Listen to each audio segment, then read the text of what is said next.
Depositing money in Binance using Gcash is very easy to do. Today I'm going to show you how to do it. Firstly, visit the Bybit website. Then you need to set up your account. After logging in, deposit PHP into your Bybit account using Gcash. Next, once your account is funded, head over to the trading section. So, you need to choose any cryptocurrency from the list. Here, indicate the amount of PHP you would like to exchange for your chosen cryptocurrency.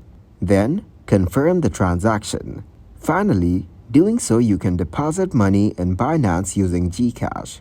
Once the deposit is successful, you can use it to buy cryptocurrencies on Binance. You can go to the trading platform, choose your desired trading pair, and place your order to purchase the cryptocurrency of your choice.